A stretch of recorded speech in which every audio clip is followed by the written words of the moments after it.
Hello, everyone. My name is Xiaowei Zheng. I'm an associate professor in history at UC Santa Barbara. So welcome, and this is our first English book talk organized by THiS. So this is standing for Theory, History, and Sociology.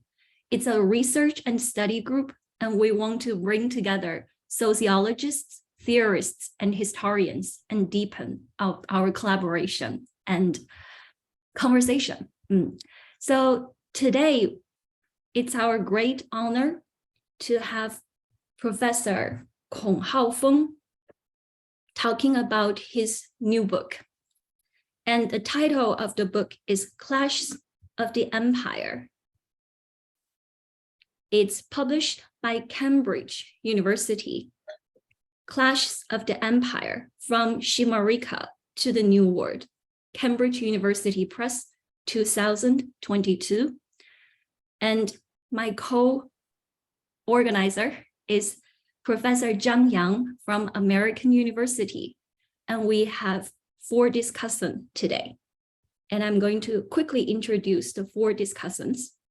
Professor Keith Darden, Associate Professor in School of International Service, American University.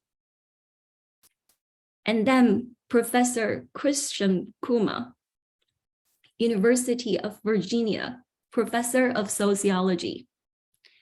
And then we have Professor Yan Long, Assistant Professor of Sociology, UC Berkeley. And we have Professor Taisu Zhang, Professor of Law at Yale University. So without further ado, let's start today's conversation. And Professor Ho-fung.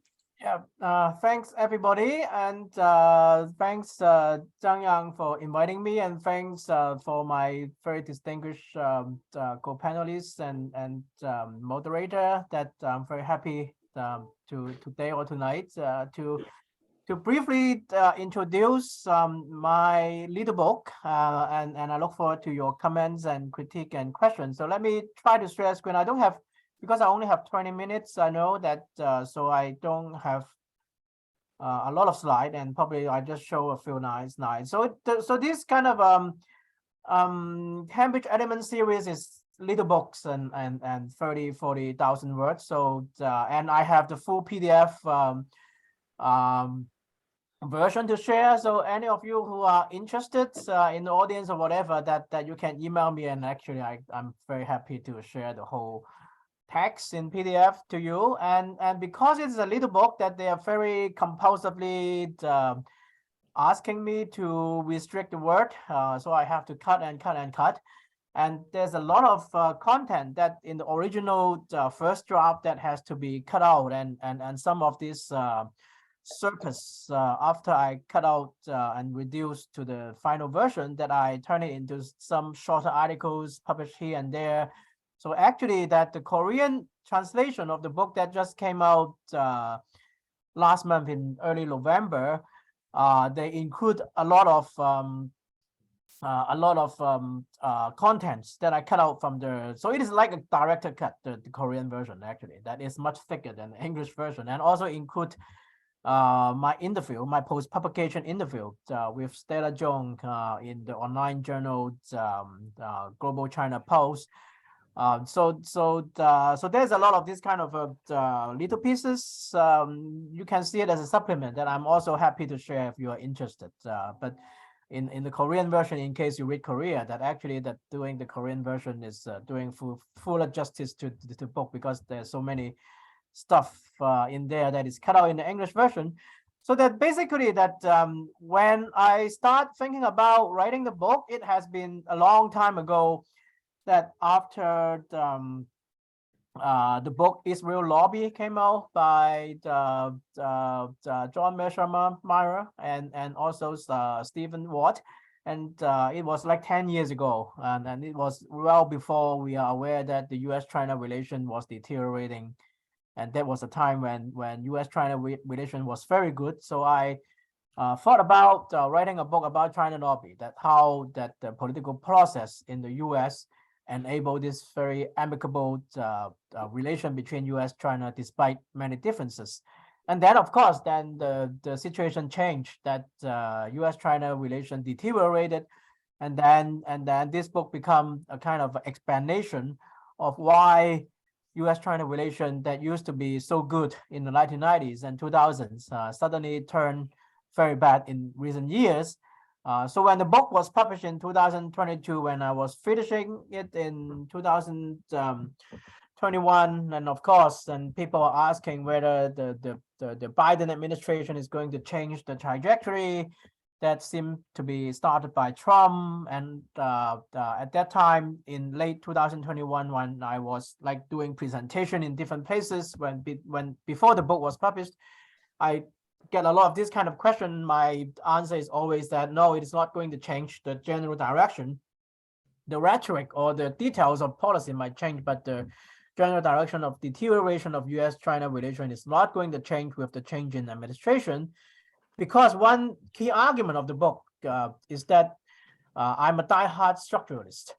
That I know in social science, particularly in sociology, in some quantum political science, people talk about the eventful social science to talk about how the accidental event and contingency shape history. And then in terms of this kind of US-China relations change, in journalism and in a lot of public commentary, and that also influenced a lot of scholars will see that actually this the deterioration of US-China relation is just an accident as a result of Trump administration, and on the China side, it's because of the very a lot of policy that Xi Jinping adopted.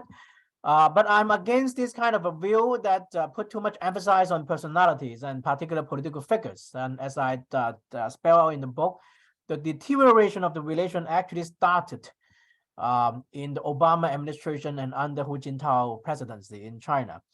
And I have a lot of evidence showing it. But the difference is that during the Hu Jintao and Obama era, both sides are more polite, so they control their rhetoric. You never see the kind of heated rhetorics or wolf warrior rhetorics nowadays, very common on the China side and in the US side in the case of Trump administration.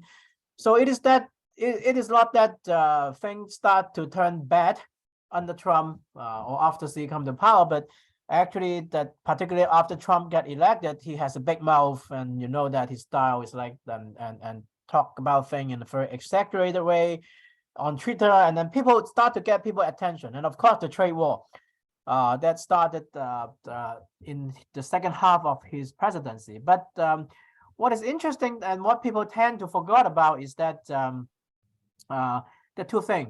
One is that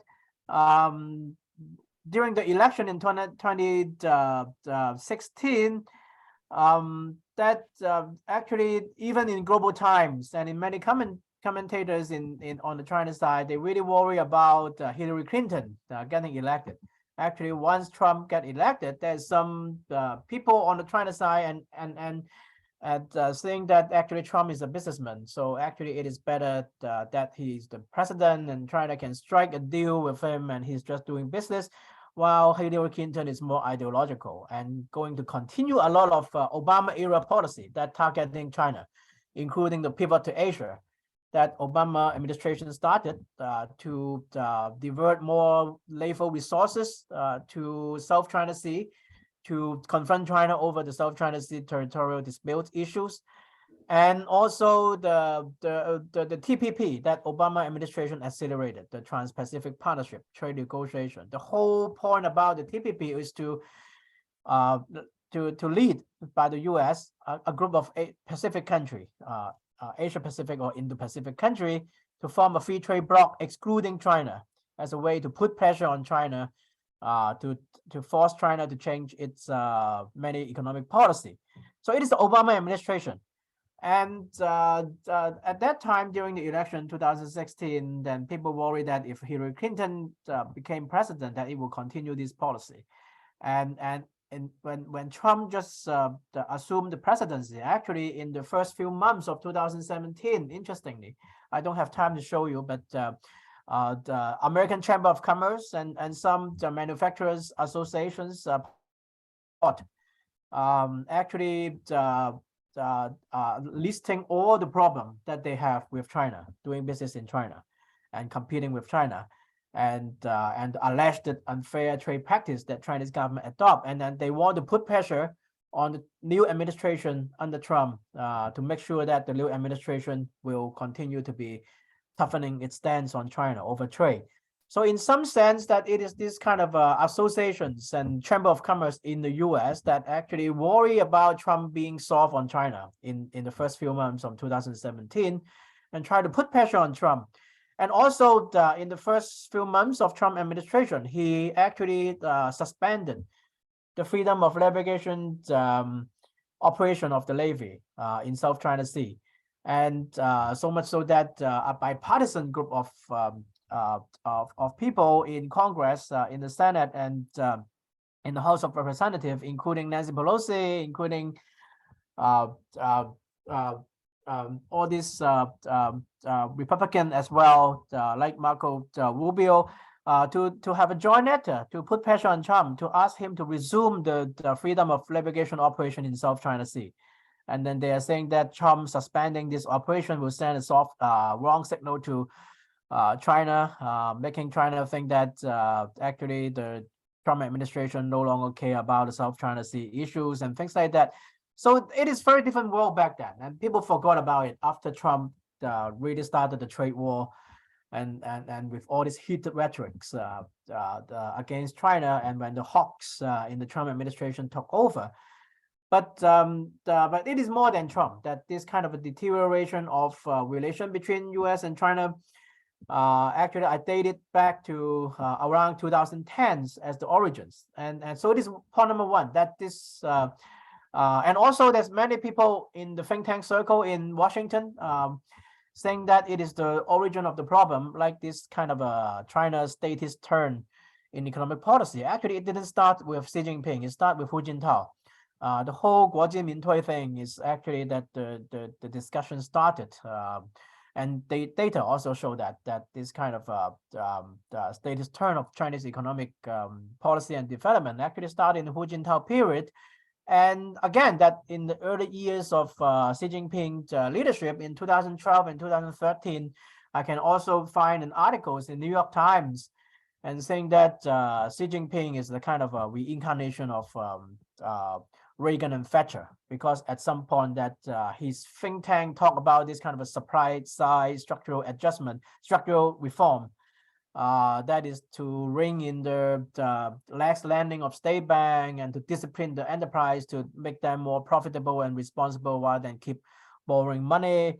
So a New York Times article point to it and saying that it is just Reaganomics, disciplining the enterprise, tightening the lending, and in the early actually that in the early Xi Jinping era, that he also his think tanks, at least, or the official media, allegedly with his endorsement to talk about policy about how to rejuvenate the slowing Chinese economy by speeding up urbanization, marketization, and things like that. So in early Xi Jinping era, that he definitely is not seen as a statist, and many people will assume that he will be the less statist than Hu Jintao and more market oriented. And of course, and in the spring of 2012, it is the downfall of Bo Xilai. And back then, and all these even some liberal intellectuals in China and in Western China Observer will see that Bo Xilai is the reincarnation of Mao. And he is the guy who is going to turn China back to cultural revolution, and Xi Jinping is the liberals. So it is a very different time. And then of course, then later on, that now that Xi Jinping adopted a little policy and rhetoric, actually, which is quite has some resemblance to Bo Xilai and Chongqing, and the rest is history. So what I try to put forward is a structural explanation about why U.S.-China relation deteriorate, not during Xi Jinping and Trump time, but actually during Hu Jintao and Obama time around 2010s. And so it is number one. And the number two is that many people call this US-China rivalry as a new Cold War, that I'm quite against this kind of characterization, because Cold War is about this, I use Cold and Cold War, that Cold War between the Soviet Union and USSR really between two very different ideologies and political system. And of course that there are political and ideological difference, deep political ideological difference between US and China. But what another main argument is that it is not driving force behind the deterioration, because back in the 1990s and the ideological political difference between US and China is not like created overnight. In the early 1990s, after the Tiananmen, then we already see all this discussion that we see today. And today we talk about Uyghurs' prison labor, but in the early 1990s in the US, in Washington, prison labor is a big issue that actually Bernie Sanders have talked a lot about, and not only the lack of independent union, but also the prison labor issue. So at that time, Bernie Sanders in the House of Representatives is very much against free trade with China, saying that it will create destruction to the livelihood of US workers being forced to compete with this workforce unprotected by independent union and rely a lot of prison labor. So this issue is not new today, and it was in the 1990s. And also this geopolitical and military conflict between US and China is already brewing in the 1990s. There was the Taiwan Strait crisis in 95, 96, definitely. And also 1999, there was the US bombing of Chinese embassy in Belgrade during the war over Kosovo. And of course, then in 2001, there was the South China Sea spy plane incident, that a reconnaissance military plane of the US crashed with the Chinese fighter jets. And then the Chinese fighter jet crashed and the pilot died. And then the US spy plane was forced land on Highland Island. So there was a tense time. And all these kind of and also China's skirmishes and conflict with its labor over territorial disputes in the Yellow in the Yellow Sea, East China Sea, and South China Sea also start to surge big time in the 1990s. So the question is, all this tension that we cite as the origins of this all-out confrontation between US and China is not new. It was there in the 1990s, and but the question is why in the 1990s this kind of ideological, political, geopolitical, military conflict and differences did not turn into an all-out confrontation like what we see today. So it is point number two. So the explanation, to cut it short, is that before this book, actually I have this China Boom book, which is talking about the contradiction of the Chinese developmental model. Interestingly, that the subtitle is "Why China Will Not Rule the World," and many of my colleagues in the US are saying that you're wrong, that China definitely is going to rule the world, and the subtitle is wrong. But interestingly, when the CITIC and it is actually state publisher in Beijing translate my book, they turn my subtitle into the title of the book. So it seems that some readers or some intellectual in China is more more confident that China will not rule the world, but it is another thing. And then it's the first edition, and later on that the first edition show out, they have a second edition, and it's a Korean edition, and more recently that the Vietnamese Communist Party also translated it into the Vietnamese edition. So this book is a previous book that I talk about, and you can check that out in English or in Chinese version. That they sent me the Chinese version that actually many of the contents are not changed or altered, and except in one place that I don't have time to talk about. It's my favorite story. Whenever I talk about capitalism in China, in the English original, in the Chinese translation, they turn it into Chinese. They turn it into market socialism with Chinese characteristics. It's not capitalism. But it is another thing that if I have time, I can discuss.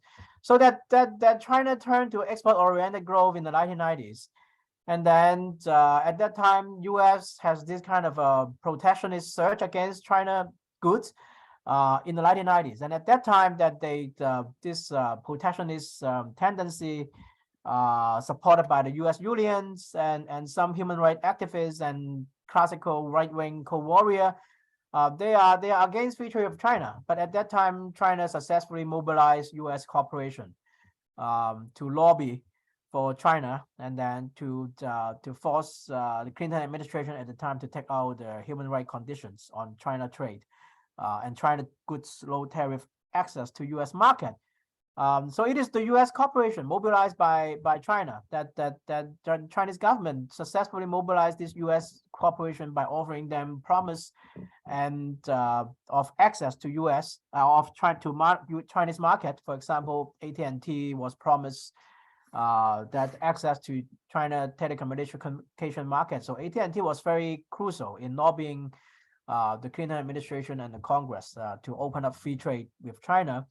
And some oil company as well, like Exxon and Amoco and all these oil company, they have access to oil field and gas field in Inner Mongolia and South China Sea, and then so they lobby hard for Beijing, and so it was the 1990s and 2000s that the corporations got a lot of incentive offered by the Beijing government, and at that time Beijing also lead to have foreign investment to upgrade its technology, to have joint venture. And so on and so forth. So it is for more welcoming to this U.S. corporation, and then the U.S. corporation become the informal ambassadors of Beijing to put a kind of constraint, huge constraint on this confrontational and hawkish tendency in the military and foreign policy circle in Washington. So what I see is that the main argument of the book is that the political, ideological, and military geopolitical difference between U.S. and China is a necessary but not a sufficient condition for this all-out confrontation. The sufficient condition being the cooperation.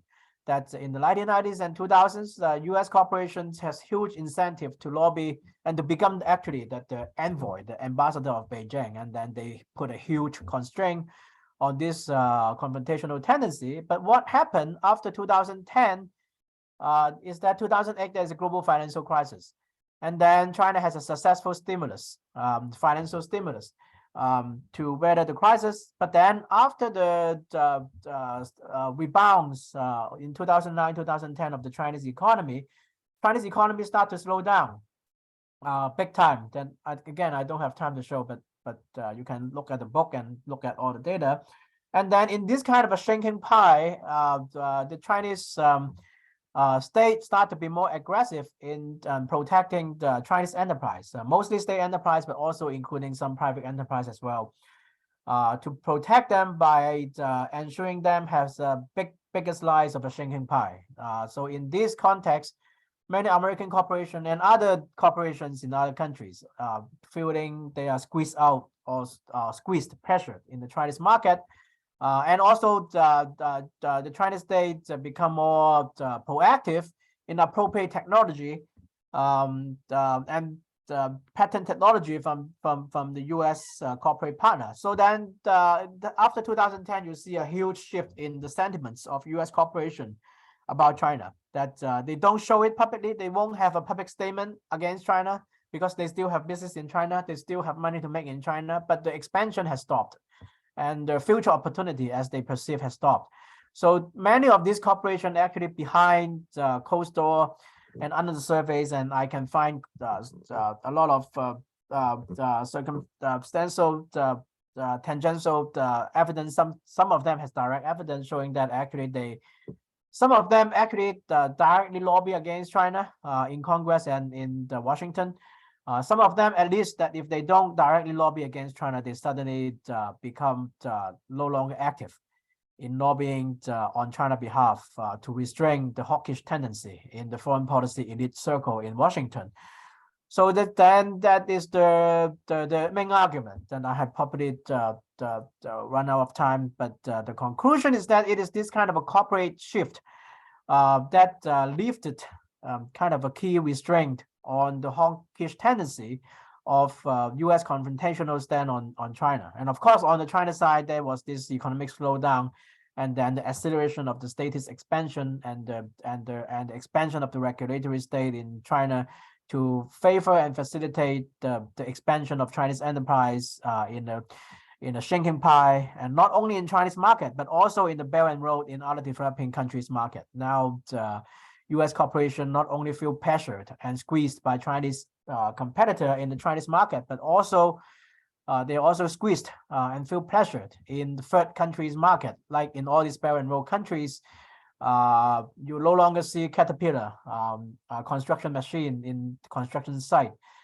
Many of these construction sites, particularly in project financed by China Belt and Road Initiative, they hire Chinese construction machine maker, use the machine like Sanyi and Zhonglian and Xugong. And then Caterpillar is not happy about it, so they lobbied White House to help them in developing countries market to compete with the Chinese machine makers. So this whole situation changed. And then the huge comparison is that back in 1990s, whenever somebody, human rights advocate or whatever, want to have a bill to threaten to stop the Chinese goods low tariff access to US market on human right ground, that they are always voted down if it can be voted on the Congress for at all, because the US corporation will hugely mobilize to lobby against those bills, and then so it will never get enough vote. But in more recent that the Uyghur Forced Labor Prevention Act, it was passed in Congress nearly unanimously, and some little resistance, but you never see any kind of resistance that we saw in the 1990s that consistently and perennially kill those bills. But nowadays that everybody who want to have a bill that is perceived to be unfriendly with China, it can it's a smooth sail in Congress in the US, and the US corporation no longer actively lobby against it. So it is the structural explanation. So because I don't foresee this kind of a US corporate competition with Chinese corporation in China and in other parts of the world will disappear anytime soon, if ever. So this structural condition for the continuous deterioration of US-China relation will continue. The only question is whether this kind of a deterioration will lead to military confrontation or war, or it can be contained to a less lethal way of confrontation. I don't have time, but actually in the book toward the end, I have a few paragraphs to argue that this kind of a current US-China competition is more reminiscent of the UK-Germany competition in the early 20th century. That first there was a inter-corporate competition, but then it led to the military competition, and in the end it led to world war. That I'm not saying that it is going to be the direction we are heading, because today has a lot of difference from today US-China relation has a lot of difference from UK-Germany relation back then. And one difference is that today China is much less militaristic compared to Germany in under Wilhelm II. That German state has been constantly at war with its labor in this formation process. That China didn't have a major war with anybody. The last one is 1979 with Vietnam. So China is much less militaristic, and I believe that the Chinese leader is much more restrained and rational in terms of making a decision to mobilize military for foreign policy ends. The second difference is that right now, compared to early 20th century, there's a lot of new arena that US-China competition can pay out, like in all these UN bodies like WHO and international bodies. So this competition can totally direct it to this competition in this supranational organization level, rather than necessarily turning into military conflict. So let me stop here. So and I very much look forward to my discussion comment and the audience comments and questions. But thank you for your patience. Thank you so much, Professor Kong, for this very timely and very important book, especially articulating the position that US corporation played in the US-China relation. Okay, and I think I will ask Professor Long Yan to go first. She is not feeling so good today, so yeah, she wants to go first. Okay, thank you so very much. Let me start by saying that this is a fabulous book. I use it for my class on globalization theory class, and I would highly recommend everybody to read it. It's really short, very engaging, and it's quite informative. Since I have limited time, I'm not going to highlight everything that I find fascinating about book. I'm only going to focus on a couple things as a transnational and globalization sociologist. Okay, so I think the first thing I want to draw people's attention to is that this book, unlike many of the conventional sort of discussion, really tries to historicize the China-US relationship by focusing on the long-term sort of changes. And the kind of political economic sort of analysis right now is actually not that, it's not a mainstream for sociologists per se, which is another reason why I appreciate it a lot. I always talk about, okay, this is a very structuralist book, but it does a fabulous job in terms of really teasing out the political economic elites. And by paying attention to the convergence and divergence of their interests and their activities, and the shift in the alignment of the corporate and the geopolitical state interest at different historical juncture are really critical transitions in US-China relations. And then the second one is, I think this book is part of the sort of relational term in sociology by looking at to really highlight China is not its own unique animal. I think there have been a lot of conversation about, the Chinese characteristics, like how China is unique, China is this. So but to really put China in the conversation and in relations with the outside world, I think this kind of global and worldly China approach, or in sociology, we would say broadly, the relational dynamics are something that's quite unique in terms of the contribution of this book. It pays a lot of attention to the co-construction of the neoliberal victory on both sides, the US consumer market and Washington's policy of integrating China into the global free trade system really enabled China's export-driven economic ascendance. But then China's low-cost exports fueled a consumption boom in the United States, while China's recycling of its USD earnings in US government's bonds helped finance Americans' expanding fiscal deficit. So it also kept the US interest rate low in many ways, fueling the financialization and finance-led prosperity of the US economy. So you would see how those two countries are feeding into each other's economic sort of growth model, which then led to its crisis on both sides. So it's really fascinating to see such neoliberal evolution, how it's, helped to driven the victory on both sides. But then it does a fabulous job in terms of looking at how this also hurts the American state's interest. So for example, the book discusses the ever increasing fiscal burden on the American state or American central government in terms of the needs for the US military interventions in geopolitical hotspots, and the financial interventions to bail out economies and banks around the world, and not just in China. That's the second thing I would like to highlight. So the third thing I think I would like to draw your attention to is the discussion about the government and the society dynamics in terms of the transnational context. So I found this book speaks to one of long-term puzzle I had, which is why the Bush administration would actually continue to grant the most favorable nation status to China. The Republicans' reaction to the Tiananmen Square massacre in 1989. When now we talk about the sanctions, so we talk about, okay, if China just takes certain military actions, then the US might respond with sanction. But this book actually highlights that might not necessarily be the case. Okay, we have seen a lot of changes, and I think it speaks to one of the sort of a long-term sort of debate about what do Western governments really focus on in terms of promoting democracy. So some of the studies conducted in other parts of the world suggest that really Western governments, I'm talking about Western Europe and the United States as well as Canada, for most part, they are not interested in promoting democracy per se.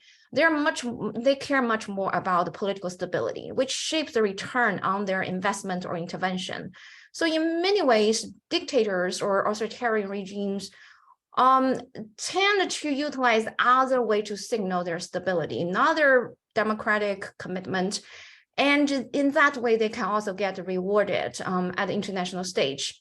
But I think this book does a very good job in terms of uncover and like how and on what conditions international, like Western organizations would really see or perceive Chinese government's action and how they would really, how in many cases they're likely to fail. And another thing about this whole discussion about the government and society is, I think the book highlights the corporate interest. And the book shows the complexity. There is just a range of corporations that engage in international trade between China and the US. And in many ways, their benefits and their returns are not as obvious. But their activities, their lobby in the US certainly have greatly shaped the China-US relations that other scholars haven't really paid much attention to. Okay, so those kind of contributions are only like some of which that I have time to highlight, but that really leads to my questions. I have a bunch of questions, so please feel free to pick up some you would like to respond to. One is China unique in terms of its relations with the United States? We have seen a lot of emerging economies. We're looking at Brazil, we're looking at India, South Africa, and other countries. I'm wondering, is China very unique in terms of its relations with the United States? Another question is, the book heavily focuses on manufacturers in terms of its impact and roles in international trade. But I'm really curious about if you could say more about the financial firms and what the Wall Street in general, what kind of role it has played and how has it evolved.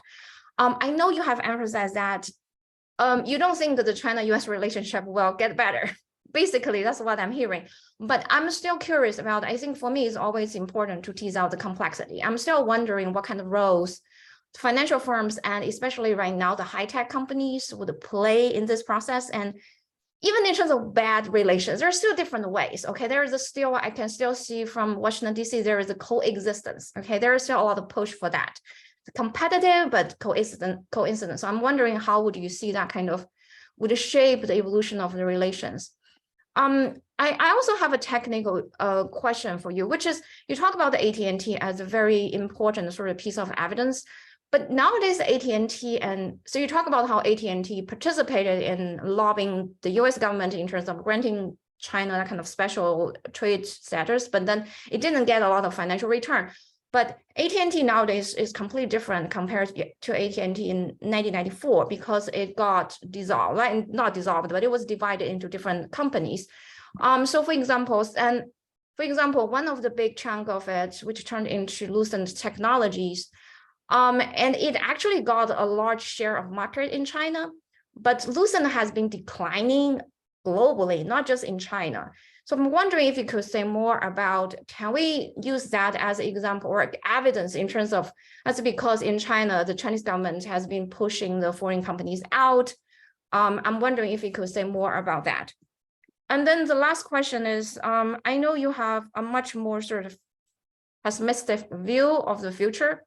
I'm not an optimist, but I would say right now, what we are seeing, the global order, the world order is very different compared to, you know, the World War I or World War II, because in terms of, there's a lot of large number of countries in the middle. I know, for example, the sort of, there's a very strong sort of undertone of world system in your book. But I think Wallerstein pretty much based his theory very much on, you have this superpower. You have superpower in the center, then you have, you know, marginal countries.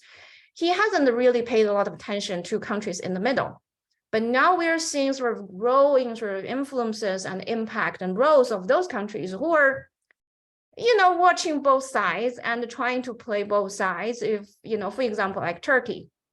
So I'm wondering, if now we're not seeing this kind of just gigantic sort of Cold War is probably not going to come back, if I could say that. So in terms of that, that really would shape China and the US relations to a certain extent. So I'm wondering if you could say more about that. That's all my comments, and congratulations on a fabulous book. Thanks. Thank you so much, Professor Long.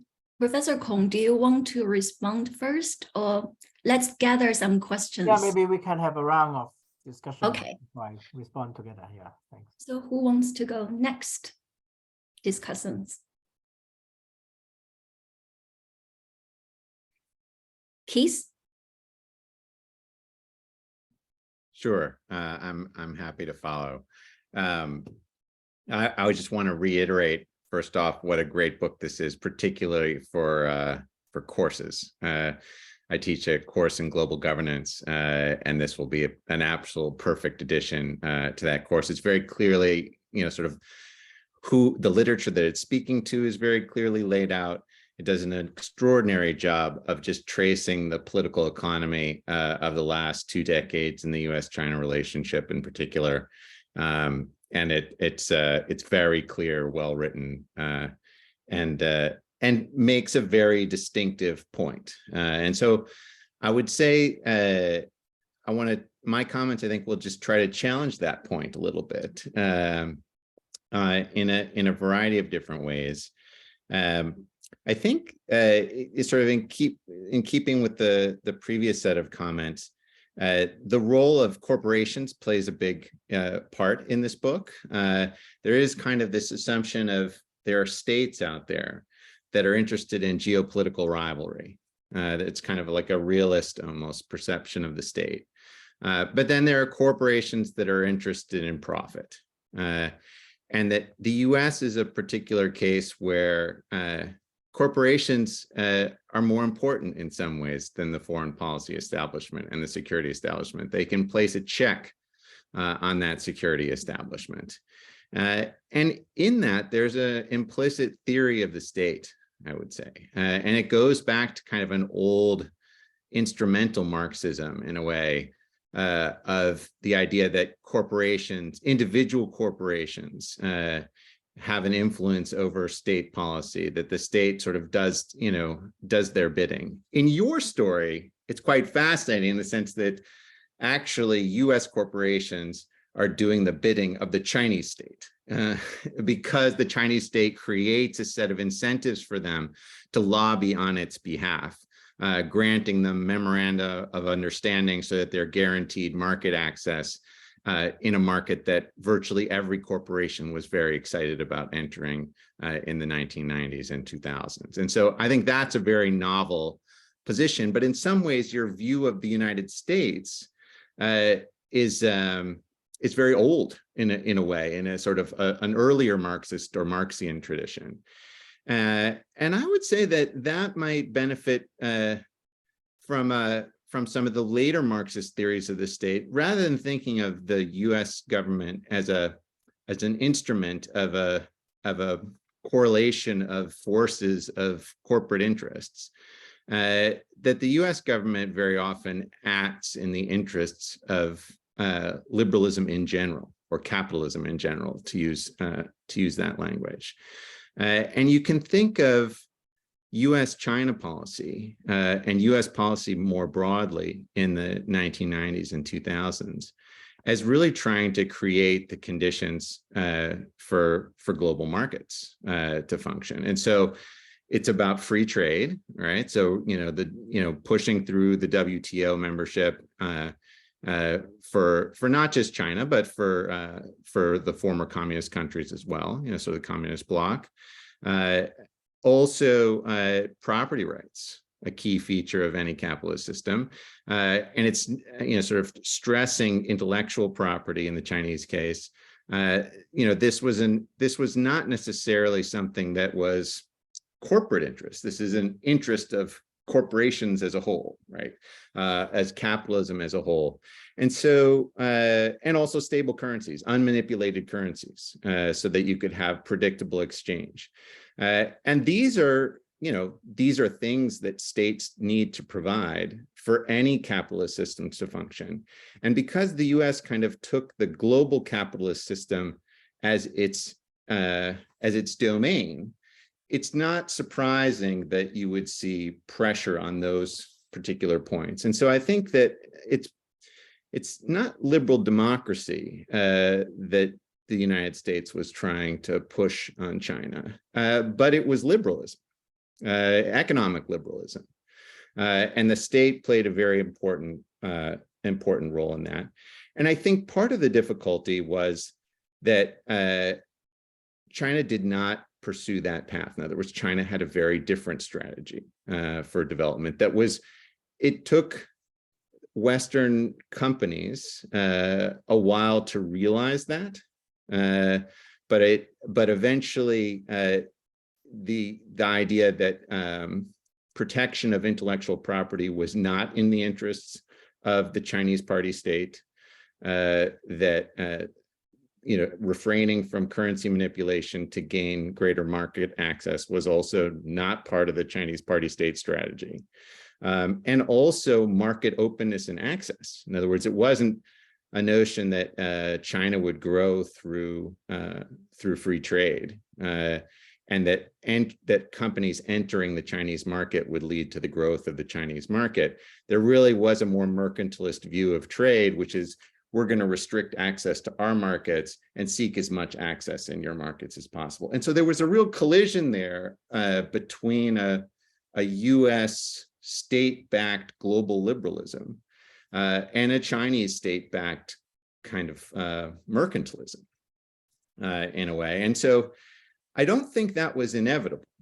In other words, I don't think all rising economies choose a mercantilist strategy. It is true that Germany did. And so like your comparisons with Germany in the 19th and particularly in the interwar period, right? I love Albert Hirschman's book about German economic policy in that period. It speaks very much to the work that you're doing. But I don't think that China had to choose that strategy. And I think what happens between sort of 2000 or the 90s and 2008, 2010 is that the fantasy in Washington and in New York and in other Western capitals that China was going to be assimilated into this global liberal order started to get dispelled. In other words, they started to realize this isn't actually happening and that we're not getting market share in China, and that China is taking our intellectual property and using a manipulated currency to sell those products back into our own markets. And so there was kind of an awareness, not that any country that was going to rise was going to be a threat, but that China, because of the strategy that it was pursuing, was a threat to global liberalism, right? And so I do think that China has agency here. China's policies were not structurally determined, that this wasn't an inevitable policy of a rising power. And that in that sense, the geopolitical rivalry also was not inevitable.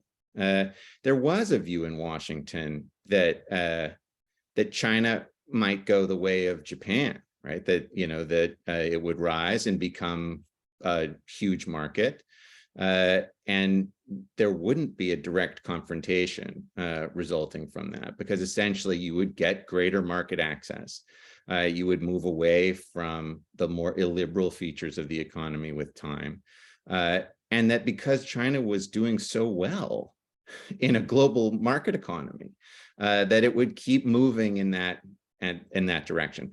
Politics aside, I think that economically there was that hope that China would become part of the global liberal order, and that didn't get realized, in part because of China's strategy. And so I don't think that was inevitable. I think the other part that was not inevitable was sort of increased, I don't want to call it territorial revisionism, but assertion of Chinese power in its immediate neighborhood. the use of economic leverage outside of its neighborhood as a way of gaining political power. And that, China didn't do too much in this regard, particularly outside the neighborhood, but there were these, the incidents surrounding the South China Sea,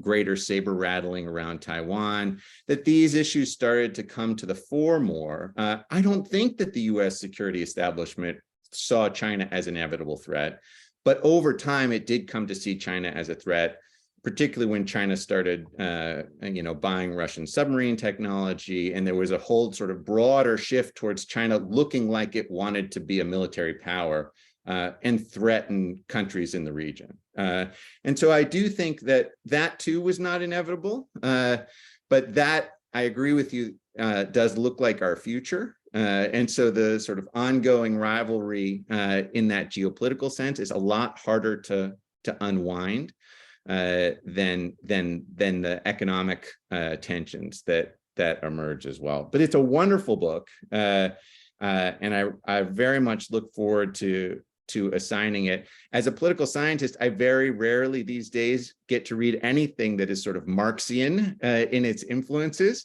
and so it was a great pleasure to have sort of a clear-eyed Marxian analysis of the last 20, 30 years that I found very compelling, and that I think my students will find very compelling. So thank you for that.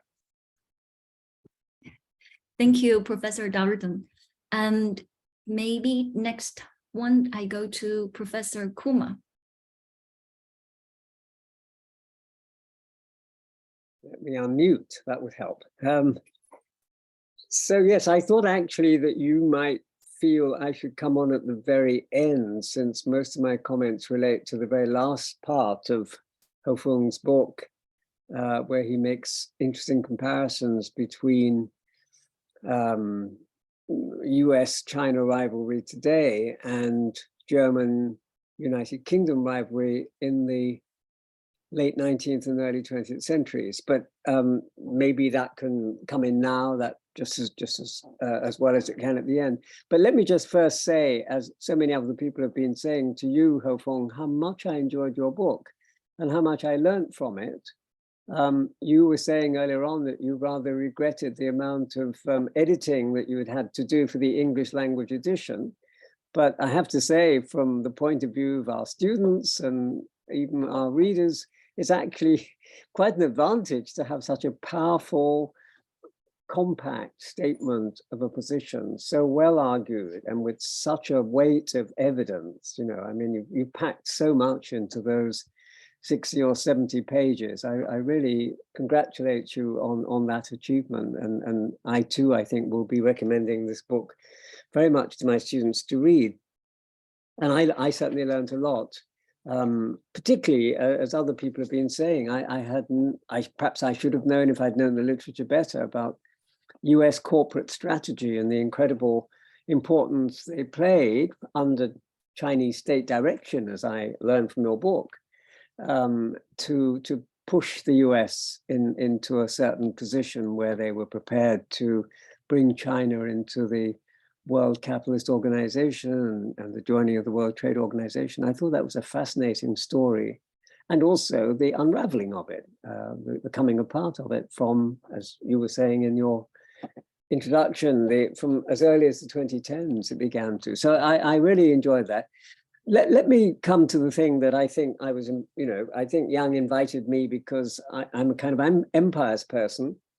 And so you call your book Clash of Empires. I'm sure the publishers are very happy to promote it in that context, because empire studies have become very popular in so many different disciplines. So it will fall in partly into that category.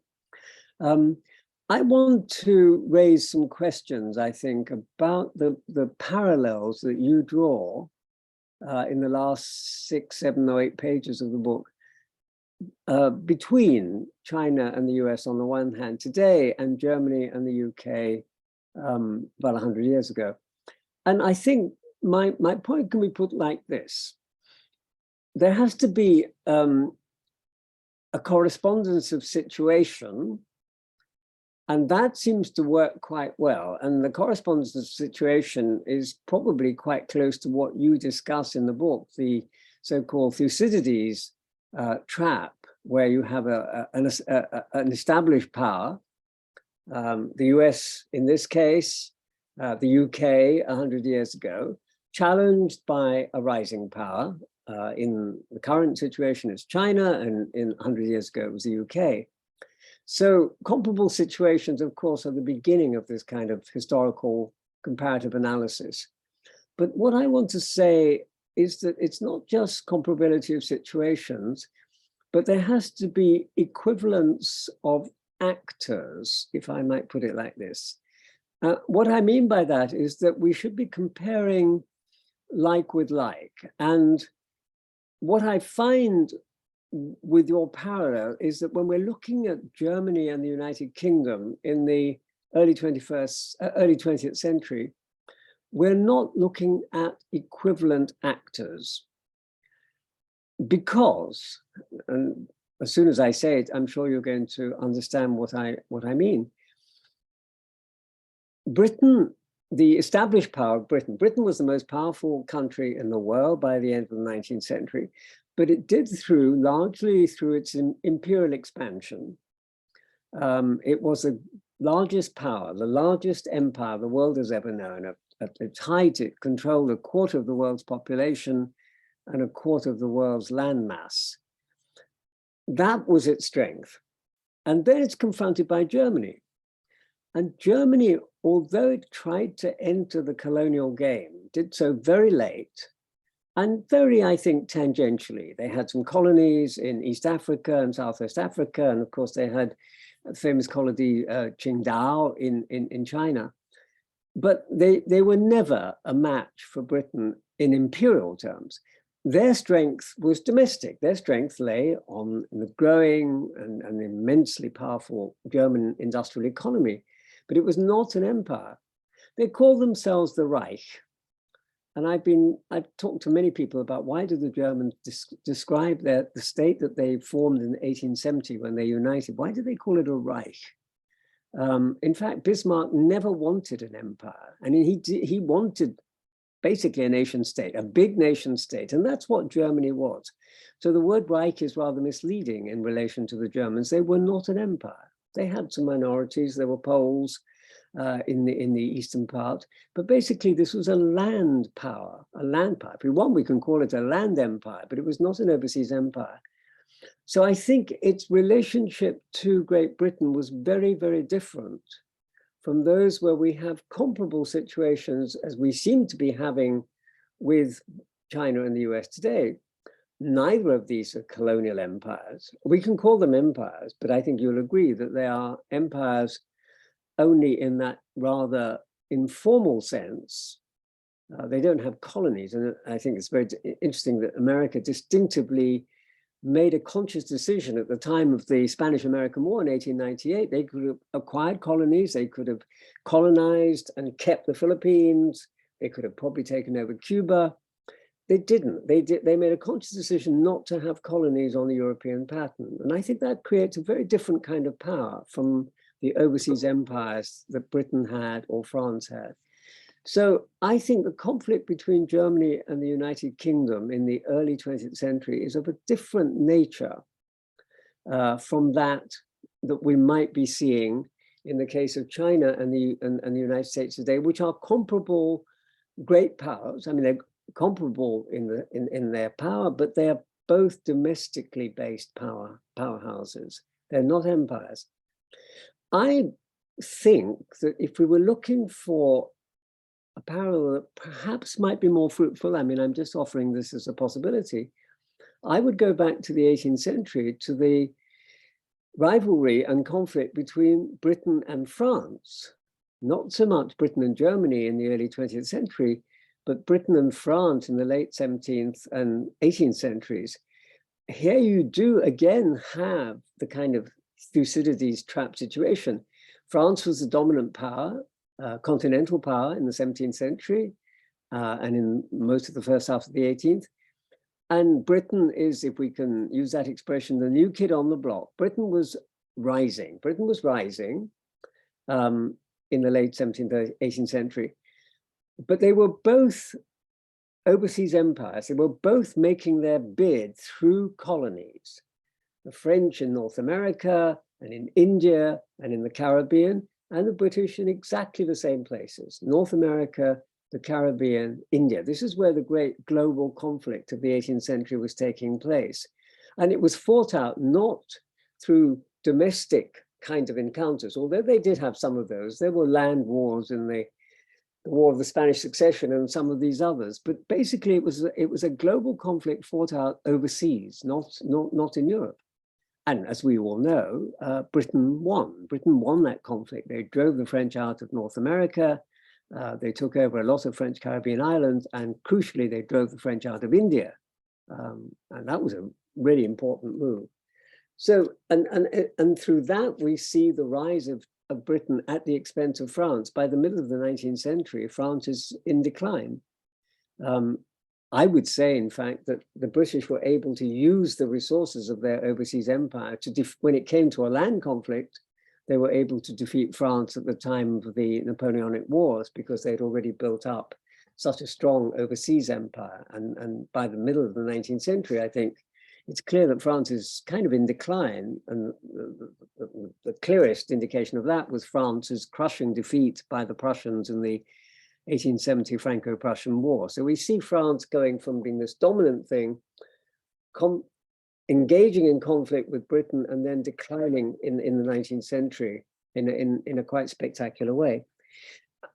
Now, I don't want to be predictive, so I'm not saying that the outcome of that conflict is in any sense likely to help us to understand what the outcome of the conflict between, or the rivalry between the US and China is going to be now. But what I want to emphasize is the similarity of the character of the opposing forces. That's what makes that comparison interesting. And I think that would be closer to the more equivalent nature of the conflict between China and the US today than the one that you choose, which is Germany and the UK in the early 20th century. I find that, in a sense, a kind of asymmetrical example. The contending forces are so different. Maybe something would have worked out that would help us to elaborate that more carefully, but then the First World War broke out in 1914 before Germany had had a chance to establish its colonial empire. They really were very keen at that point in extending their colonial empire, but as we know, the First World War put an end to the colonial empire, and Hitler was interested in another kind of empire, not in reestablishing the German colonial empire. So what I'm trying to stress here is that, yes, similarities of situation is the first thing, but equivalence of actors seems to me important too, to establish not necessarily equivalence in power, but equivalence in character. What kinds of powers are we talking about? Are they naval powers? Are they land-based military powers? Where is their strength? What determines their strength? That seems to be one of the ways we could discuss historical parallels. Maybe I can leave you with just one more possible example. And actually, I'd be really interested to hear from other people today or tonight or whatever time it is. What other kinds of parallels of this kind might we think about? Because I think it's a fascinating way of thinking about the China-US relationship today, is to look at these historical parallels. I really believe in them. But in some ways, I'm quite fond of going way back to the ancient world and looking at the rivalry between Rome and Carthage, this fantastic conflict, titanic conflict between Rome, which was a land-based power primarily, and Carthage, which, as an extension of the old Phoenician maritime empire, was a naval empire. So it doesn't, these are not equivalent characters. They're not equivalent actors, because Rome is basically land-based and Carthaginian is an imperial one. But they do have this kind of character of Rome is the rising one, Carthage is the dominant power, Rome is the rising power. And in the end, Rome defeats Carthage basically through land battles. Finally, Hannibal is defeated. This great general Scipio Africanus destroys the Carthaginians on land. and Rome takes over from Carthage. I feel somehow that in that kind of conflict, we can see some of the elements of the rivalry that we are looking at today. Although, again, the problem might be that we're talking here about agents which have a different basis to their power. But those are the kinds of historical parallels that come to mind when I read your book and you come to the end and you make this very strong case. And you call the book Clash of Empires. So you see empires as, in some sense, the model for what you're trying to see. My question is, what empires are you thinking of? And in what way are you thinking of China and the US as empires? Are they imperial in the way in which we talk about empires in the past? I think that's one of the questions I have in mind. Thank you, Professor Kuma. As a scholar of empire studies, you raised the question of the definition of empire. Before we go to our final panelist, Taisu, I just want to encourage everyone in the audience to type the questions in the Q&A section. Okay. And yes, Professor Zhang. Great, thank you. So I think it's actually rather fortunate that I managed to follow up Krishan in the order of speaking, because I think a lot of my questions flow pretty naturally as extensions or variations of his. But first of all, let me join everyone else in saying it's a great book, and I had a lot of fun reading it. It's very clear, strongly argued, quite compelling. I'm not quite sure I necessarily agree with some of the claims, but it was ultimately a very rewarding, fun read. And certainly, yes, like one that deserves to be assigned to as many students as possible. So my question is perhaps kind of like a variation of the are these things actually empires kind of question.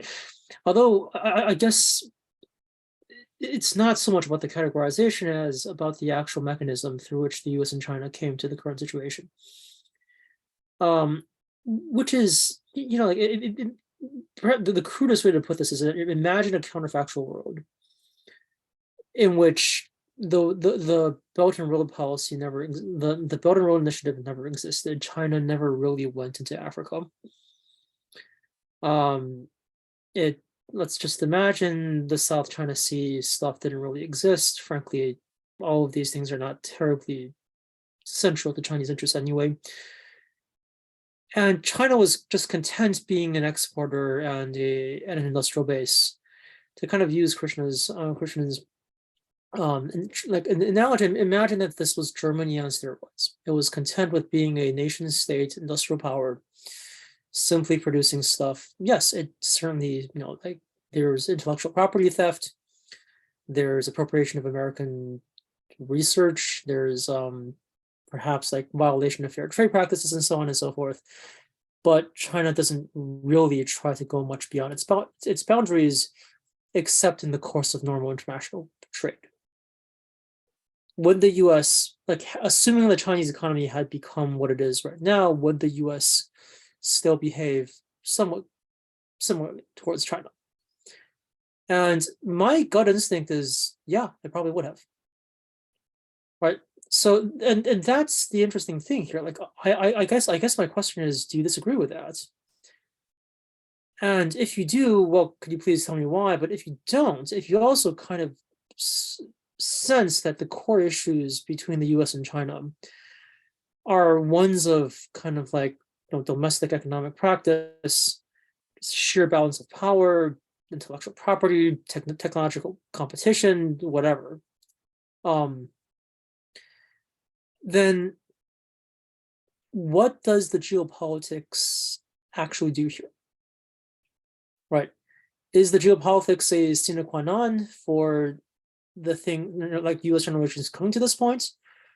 Or is it something that just simply aggravates or accelerates, possibly frames a little bit?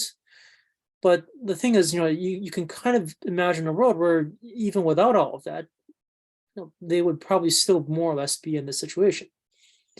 And just to draw another analogy, I mean, China is not the first East Asian country that the U.S. has gone after in the past couple of decades. As far as I can tell, Japan back in the 1980s and 90s had no geopolitical ambitions whatsoever. It was like Japan's only sin in American eyes was, yes, possibly unfair trade practices and perhaps some technological theft, but much less than China. But really, its only sin was becoming an economic threat. And I mean, the U.S. didn't go after Japan quite as hard as China, but it certainly showed signs of willing to escalate to a much larger extent than what we actually saw in the early 1990s. If the Japanese economy hadn't folded so quickly, you could easily imagine a path of U.S. escalation that would have led it to something comparable to what post 2016 the U.S. Two presidencies now have been trying to do to the Chinese side.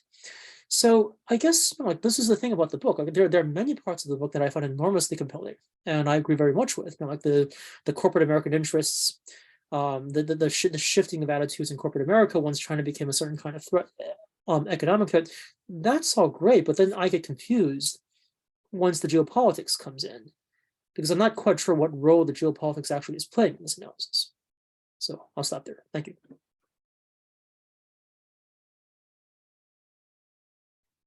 Thank you, Professor Zhang. And Professor Kong, do you want to answer some of the questions? Yeah, thank you very much for all the kind words and all the questions that actually that helped me to think harder for the next stage of the thinking and research. And actually, all the questions that I have been thinking and pressure to think, and many of these questions actually come together. For example, the question of geopolitics and corporate interests and the counterfactual scenario if China becoming just another mercantilist trading power without a geopolitical and ideological conflict, and what would it be? And then both Yan and Kim also asked about this whether China case is unique, and actually that there's one part that I cut out from the original draft is this kind of a compare the U.S., Japan, and also the Taiwan-Korea trade war with U.S.-China trade war, and then this kind of intellectual property right issue is not unique and it's not new to China. Back in the 70s and 80s, you look at the U.S. trade policy, it has been going after Japan and then Taiwan and South Korea about this intellectual property theft. And all these kind of privacy issues and things like that, and so China the conflict with the U.S. on the intellectual property right issue in terms of a corporate conflict is totally not new. It's just repeating what happened before. But what is different this time? What I said is this kind of a paradox of strength of China. That what and Taisu asked why the U.S. is not going after Japan that hard as it is going after China now, because Japan actually yield to the pressure of the U.S. to show up the intellectual property right institutions and wipe out some privacy practice and things like that. And same to Taiwan and South Korea under U.S. pressure, U.S. corporate pressure. But in the end, so the U.S. corporation benefits from this Japan, South Korea, Taiwan yielding to this pressure in the short term, but in the long run, that Japan, South Korea, and Taiwan, because of this intellectual property right protection institution being shored up and become an indigenous innovation and technology power, and without this kind of a process, that South Korea and Taiwan will not become this kind of a semiconductor manufacturer leader today. And actually, in discussion in China, there is some kind of private sector, for example, represented by THiS and all these people, that they think, why not just yield to the pressure and then show up the intellectual property right? We have intellectual property right domestically to protect too. We have domestic innovator and they need protection. So if you, the Chinese government, if you show up the intellectual property right protection, that it seems like it is yielding to U.S. pressure in the end that we will benefit. But it is the paradox of strength, because China government is not like Japan and South Korea and Taiwan that is politically dependent on the U.S. They have to yield, and then Chinese government, not only that they don't have to yield, but because then yielding might look bad from a nationalist perspective, so they didn't yield on that ground, and then actually double up that in this kind of Make in China 2025 initiative and things like that. Then in the end, that this kind of indigenous innovation argument represented by some private enterprise and innovator and actually lost out in the process, and then so there's a kind of a deadlock here. So it is why that US continue to be unhappy that about this, and also finance is another thing that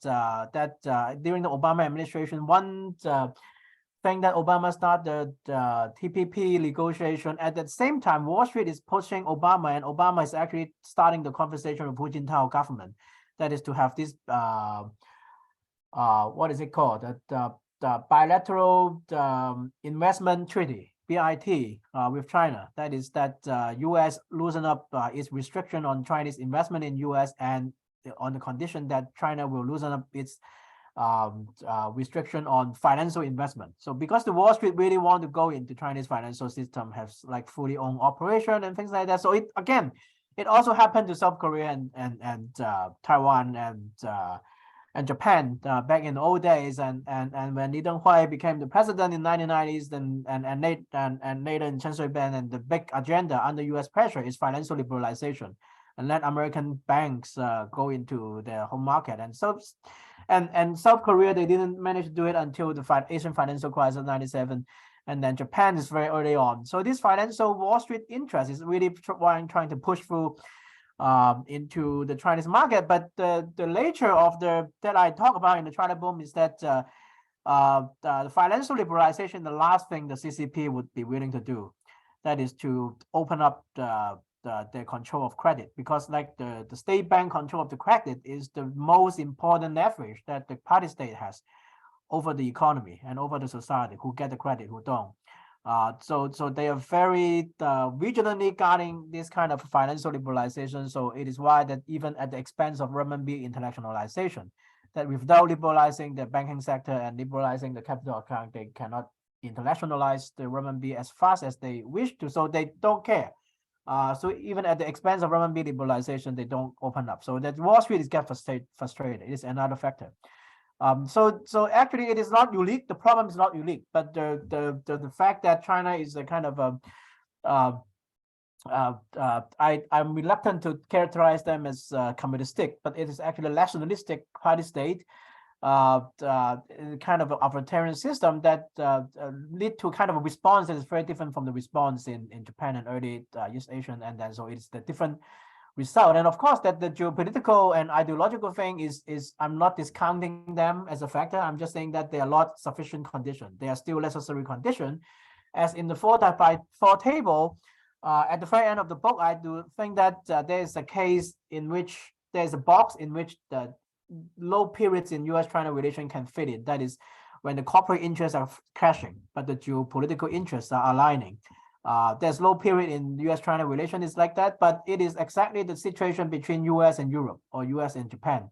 The corporate competition between US corporation and Japan corporation, US corporation and European corporation is very intense actually. When Trump started the trade war against China, it also simultaneously started the trade war with Europe and Japan and everybody basically. So, but because of the geopolitical alignment, that this kind of a corporate interest, intense corporate interest, didn't turn into a kind of all-out confrontation, because they are allies.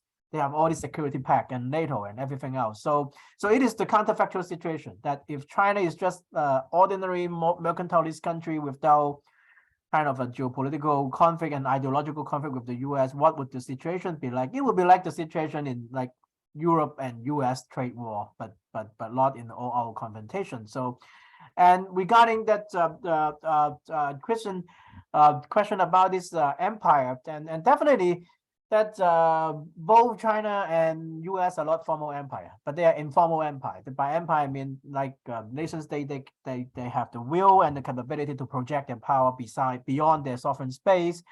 And in terms of the balance of power, that US-China is like UK-Germany back in early 20th century, that UK is much bigger and much more powerful. Germany is more or less landlocked and not an over.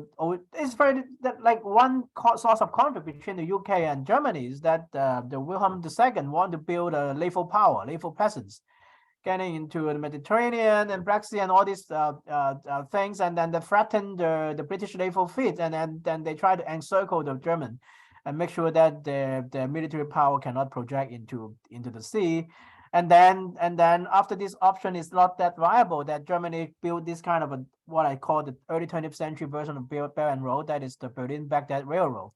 And it is exactly the same as Belt and Road, and German banks lend money to Austro-Hungarian Empire, Ottoman, so that they buy German train car and German steel to build the railroad and then connect the Berlin all the way to the Middle East, getting into this oil resources, and then get Russia, get France, and get Britain that has traditional influence in the Ottoman Empire in the Middle East up in Zhang, and it is one of the origins of the First World War. And then it is very similar to this dynamics of Belt and Road that cut into this traditional fields of influence of this empire. And of course that and actually it's very enlightening that to think about UK-France competition in the 18th century and even earlier in the Roman times, and we really desperately lead kind of a theory of inter-imperial rivalry. That I agree with Jan that Wallersteinian world view of this kind of rich versus poor countries, global north, global south, and it's not only world system, but actually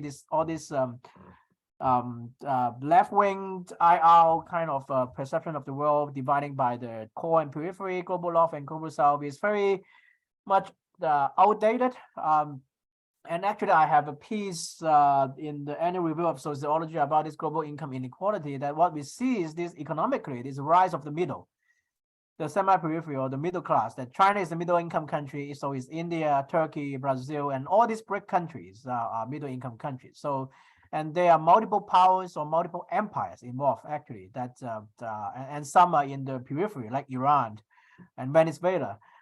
They create a kind of a multitude of empires that actually that cannot be simply classified as like global south, and so we really need to have a kind of a new theory of this inter-imperial rivalry to conceptualize the presence and to compare with this historical parallel, that definitely that this kind of fantasy about global south uniting together against the global north is gone, and actually the global north is not united. That people accusing Germany of being naive about Russia and China, I don't think they are naive. They are strategically really want to detach more from the US, so that they use China and closer relation with China and Russia as a leverage to counteract US influence. And then France is the same.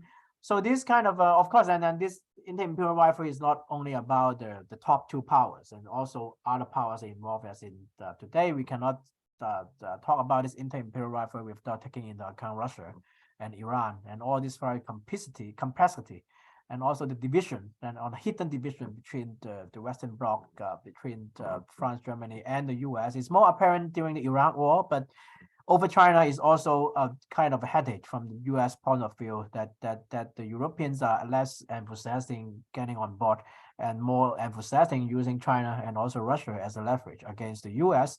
So it is a very, very complexity kind of a situation and fluid situation. And I do think that the empire is in everybody's minds, as I mentioned in the book, that actually during Hu Jintao era, they have a central committee study group about past historical experience of old powers, and then to learn about how China, to figure out how what China can learn from this power. And they get historians actually talk about the history of the Roman Empire, the Portuguese Empire, Spanish Empire, the Netherlands, and all these empires. So they are obviously and consciously learning from past empire to learn how to project power in the global stage, and definitely the empire is in everybody's world, and it is really a good time for us to think about empire in a creative and innovative way, and then the social science of empire is very promising direction of our thinking. But thank you. Let me stop here. That I cannot get into each questions, but I'm sure that there are some more questions that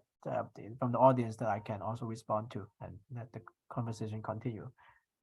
So we have already one question from Yuan Du, essentially asking all the panelists here, and in particular Professor Kong, to talk about the internal politics within CPC and the rise of the conservatives within the party. How did that influence the US-China relationship?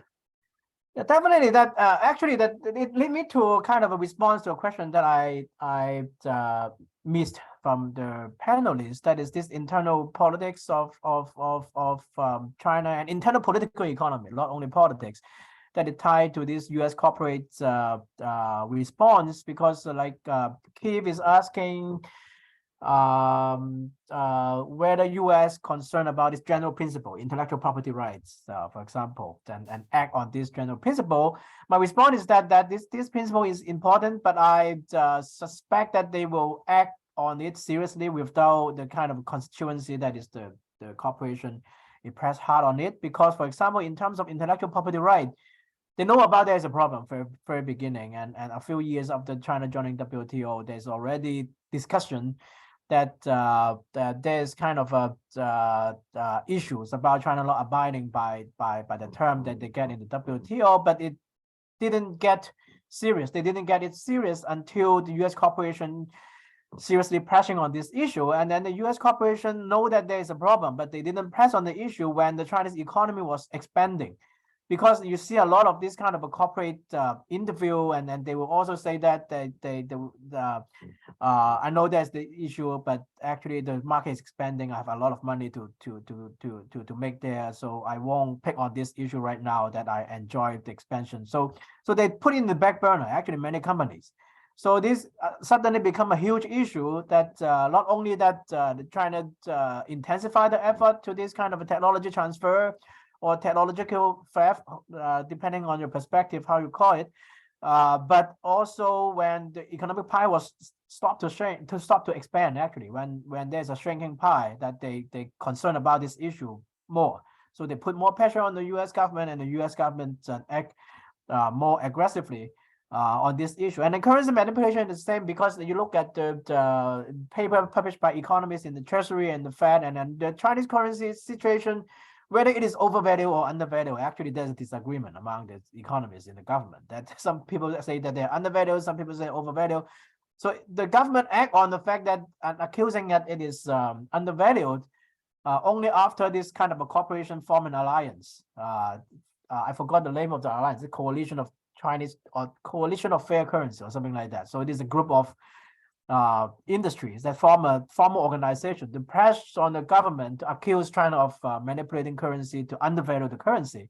Then the U.S. government take it as a truth and then act on it. But before this, corporate actors like coalesce to make an argument to put pressure, that from a pure technocratic point of view, that I see that the economists in the U.S. government is divided on whether they are undervalued or overvalued. So they're debating about the objective. So in terms of the internal politics of China, is also have something to do with this shrinking pie or expanding pie. When the pie is expanding, that actually there's more wiggle room and there's more pluralistic voice within the Chinese system. I would say that, as I said and actually did I say it, or did I say it and then cut it in I forgot even that. This kind of, at least it is in the China boom, that I called it that there's a expanding pie, and then different faction, different elite in the Communist Party that actually has a slice of the pie, and then they have their own turf. So it's really a kind of a feudal situation, but everybody have a check and balance, and everybody has their own turf, and then private enterprise also have their own turf. So it is a happy good old days in the Zhang Zemin era or the early Hu Jintao era, when the pie is expanding fast enough, everybody has a slice, so that different multiple players, and there's some kind of check and balance. But once the pie ceases to expand, even contract, and then there's kind of a cutthroat competition and consolidation. So it is I write it in another article. It's just like the 17th century Europe. That 17th century Europe is the time when this kind of absolutist state consolidate their power and then wipe out the autonomous space of these aristocratic powers in France and in many other countries. So it is the same. That's when the economy go in downturn.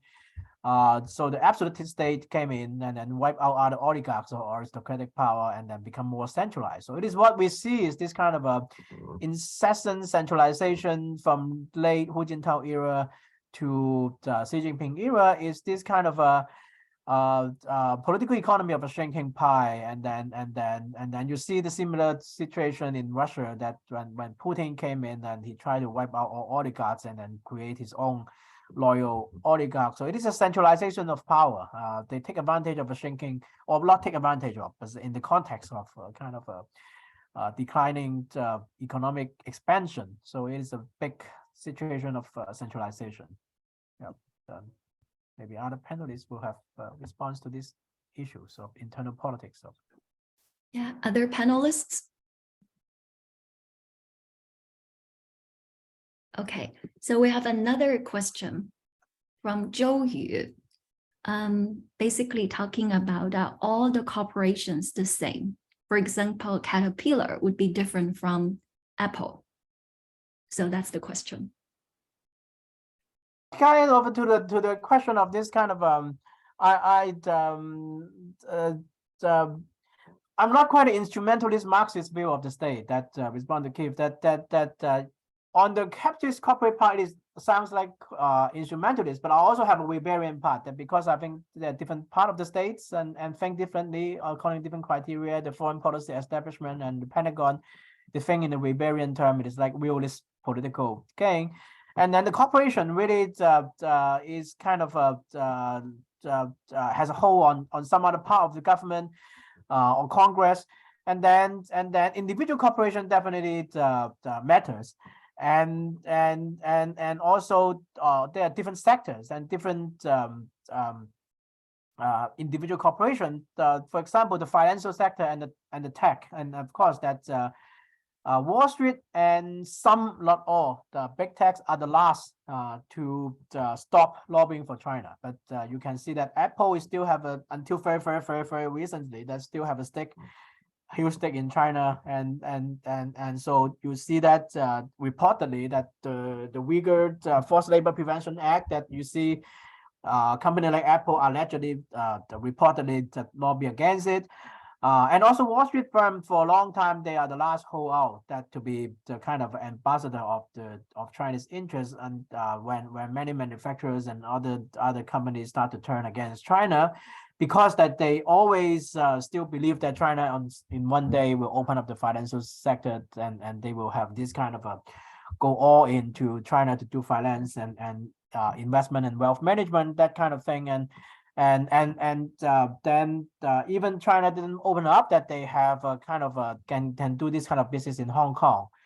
But the thing is that even Hong Kong, that is in my another book about Hong Kong, is this financial background of this kind of a protest and national security law, is that actually that even in the financial sector, that Wall Street firm is squeezed out from Hong Kong by Chinese state bank. Doing this kind of wealth management and IPOs and all this kind of business, and then so they start to turn sour on China even then. So it came much later than other sectors, and of course big tech is not the same. And there's the Apple and there's some other example I talk about in the book, including Motorola and AMSC and all these big tech firms. They have this intellectual property theft issues early on, and Apple's managed to prevent that from happening too much. But they, it's not that they don't totally have this issue. They have, but they have this calculation between benefit expansion market and the loss caused by intellectual property issues. So there's this kind of a they're not totally in sync. But what is amazing in the last few years or last 10 years that they are gradually come in syncs and then become like not absolutely, but in kind of a majority of them to become in sync, become a lot less necessarily turn against China, but at least they are less enthusiastic about lobbying for China. There are some exceptions still, but for example, the Huawei issue is fascinating. I have a paragraph on that because there's a huge complementarity between Huawei and US tech firms. Actually, when Huawei expand in the developing world, most US tech firms benefit from it because this Huawei base station expanding in developing countries, they are using the components manufactured by US tech firms. So basically, US doesn't have an equivalent of Huawei in terms of this building this 5G base station. So US corporation doesn't need to fear competition from Huawei, but US high-tech company that manufacture high-tech components for Huawei space station actually benefit from Huawei global expansion. So for a long time that the US tech firm is very happy cooperating with Huawei until, so it is this kind of a complicated situation when the majority shift the gear to all-out confrontation, and then this confrontation will come back and bite the individuals. Minority companies still benefit from U.S.-China cooperation, even with regard to Huawei, and then they have to pay along and then start to decouple from Huawei. So it is the dynamics. But now that the majority, I would say, in most sectors of U.S. cooperation is pretty much in sync, and the finance sectors and some high-tech firms is the last holdout. But now, even though they are less, at least they are not ambassador of the Beijing policy anymore. And then now that the whole environment changed, and then it is more difficult, even if they have interest in lobbying for China, it's more difficult for them to do. So we have a comment from Bolun Zhang. He was saying that the concept of China as a market changed through the years, from a government procurement market to a customer market. So maybe we can add that perspective in our analysis. Yeah, government procurement is important. I forgot about whether the thing that I wrote about in the original manuscript that stay in the final manuscript, that one conflict is this government procurement. That one first issue that triggered some U.S. even tech firms and Microsoft and unhappy about China is that they government changed the procurement rule to favor the U.S. firm China competitor. And so it definitely is one example of this, how the Chinese state use this power to favor local companies at the expense of U.S. company when the economy is no longer that good, and create the source of conflicts. But government procurement is really an important part of it. Thank you. And there is another question from Zitian Sun. And I think the question asks about the cohesion within the elite group. I guess he means by concentration of interests in the elite. So how does this structure argument address the US-China relations?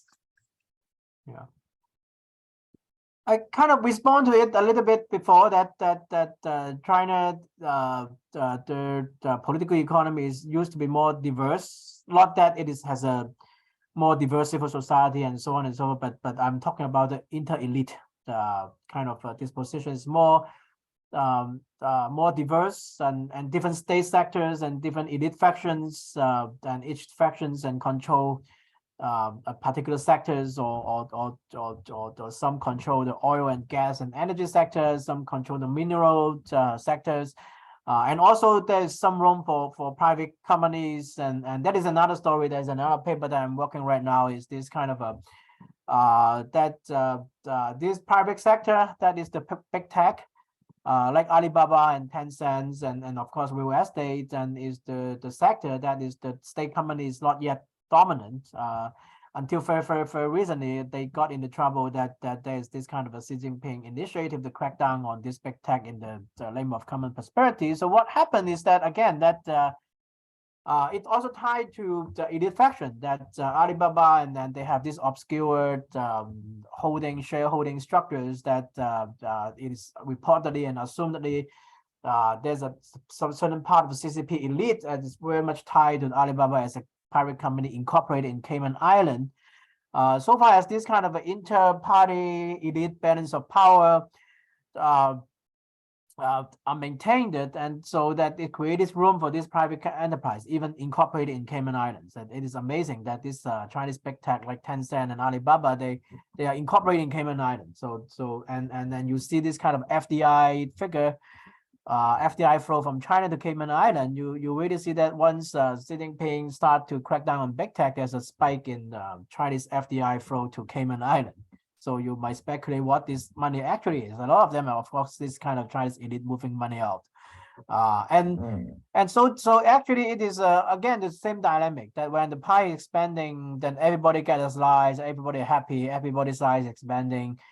So they're peace. And then when the pie is shrinking, and also the big tech becoming because they allow the big tech to grow in the private sector, because initially that the party state didn't know that it was going to be very important. And then there's just like new fantasy land kind of business and let them try. But once they become so big, and they have all this data that is so important and starting to be tied into national security and surveillance and all this, then this kind of the party state start to rein in it. So now that is this kind of a law and practice and regulation to take control of some key data of this big tech company and centralization. So this kind of a window of multiplicity of interests and realms, even among different elites, is already closing. So what we observe in the recent party congress about this kind of centralization of one faction and ending of this check and balance among elite faction is a kind of a time-lagged reflection of what is happening in the state corporate or political economy of elite that already happening in the last 10 years. Is this kind of a centralization and the end of plurality among these different kind of oligarchic factions among the elite. Yeah. Professor Long made a suggestion. Maybe THiS and Krishan can tell us a bit more about the elite cohesion in the United States. Just for my own curiosity.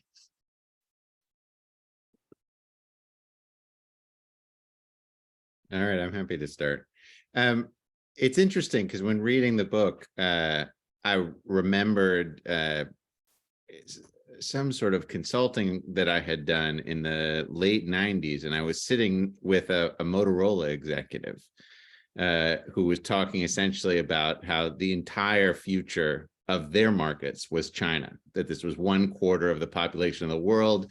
It was within a single political system, so they didn't have to sort of tailor for different political markets.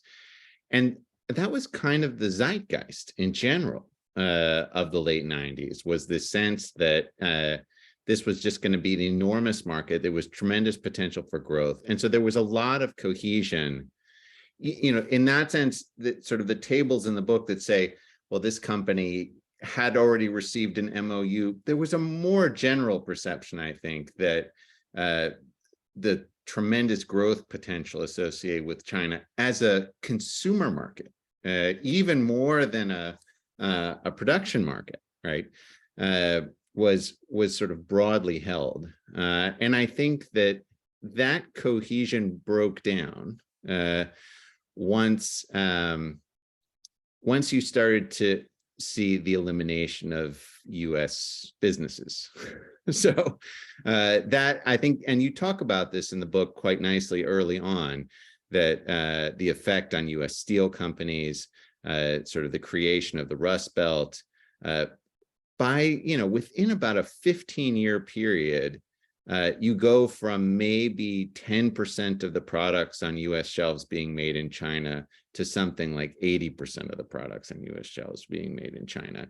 And then factories in the US and in other countries also closed as a result of that. And so then you do get a real fracturing in the US elite on the basis of interests. And I do think that fragmentation feeds the kind of political polarization that you're seeing in the US now. And some of that polarization is going to continue, I would say. So I do see there's sort of a breakdown of elite cohesion here. I almost see the reverse process in China. I'm not a China expert, but partly through purges, and consolidation of political control, you do seem to have a much more centralized policy coming out of Beijing through bringing the elite into lockstep. But again, that's not my area of expertise. But it's good to hear from you, Zitian. Okay, so we have another question from Li Chengqian. So talking Xiaowei, maybe we can ask Li Chen to ask the question himself. I have him on the panel. He's a professor in sociology from University of Macau, and a student of Professor Kumar, former student. Yeah. Sure, no problem. Hello, it's great to see everybody. And thank you for the wonderful talk, Professor Hung. I'm always a big fan of your work and your comments and joke on Twitter. I really like them. I haven't got a chance to read the book, so please bear with me if these are inappropriate questions. So my question is, I'm thinking about the establishment of the U.S.-China relations in the late 1970s. So when Nixon established diplomatic relations with China, one major consideration is geopolitical, right? Especially against the background of the U.S.-Soviet Union Cold War. So there is no corporate interest to speak of at that time. So I'm thinking about considering this, how do you compare the factor of corporate interests with other factors, geopolitical especially, and other factors as well? So are you saying that temporality matters, like different factors play a different role at different stage? So yeah, that's basically my question. Thank you. Yeah, quick response to this is actually that you can send me an email. I can send the PDF version of the book that actually I'm happy to share it why it is, because the structure of this Cambridge element is that I don't have royalty. That's so but it's so it doesn't matter. So I'm very happy to share the PDF version of the whole book.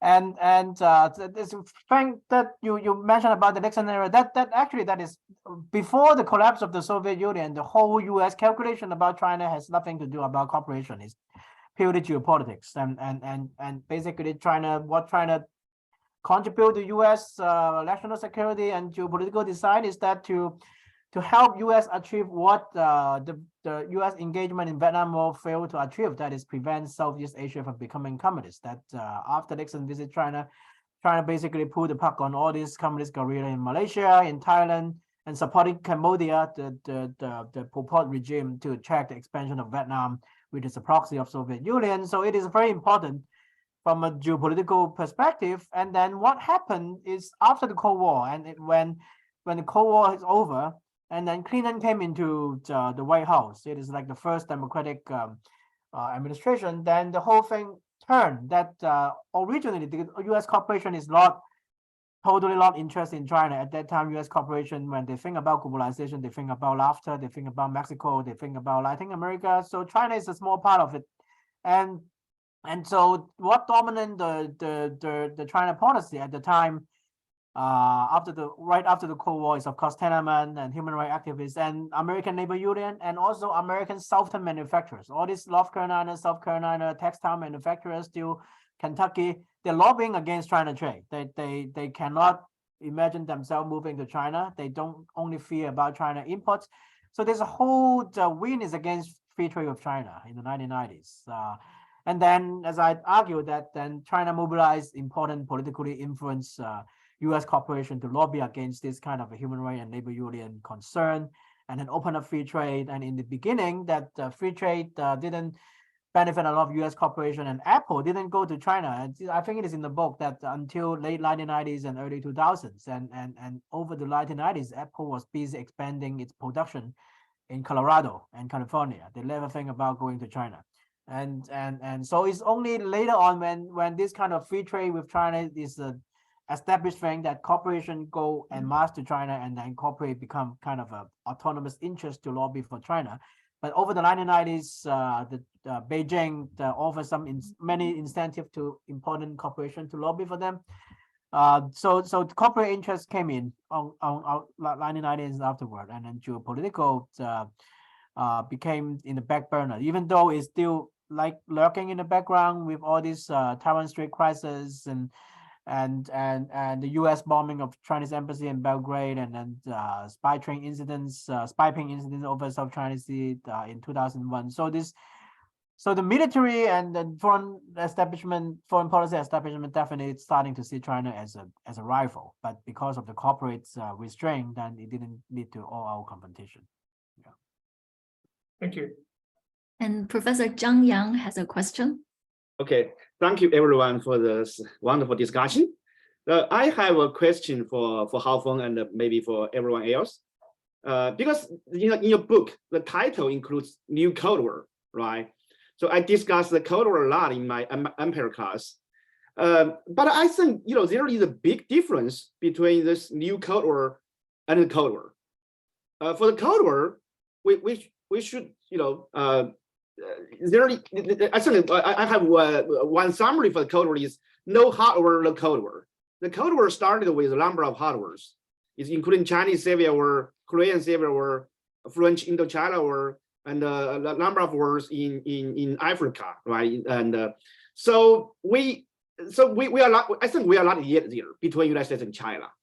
In February and March, when Russia invaded Ukraine, there was some discussion in both Beijing and Washington D.C. If China supported Russia, then the United States had to fight wars on two fronts: in Europe with Russia, in Asia with China. Then we would say that's probably starting point of the hot war and then Cold War. But after a few days of very hard debate in both Washington and in Beijing, I think there was some exchange between two sides. Both sides pacified, lowered down their voices. So we didn't say intensified conflict between Beijing and Washington D.C.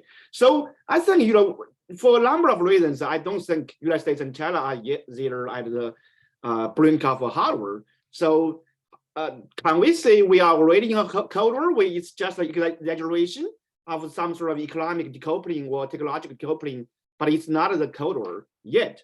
So the cold and hot thing, even in the original Cold War, I think that it's very Eurocentric characterization. The war is only cold with the Soviet Union in Europe.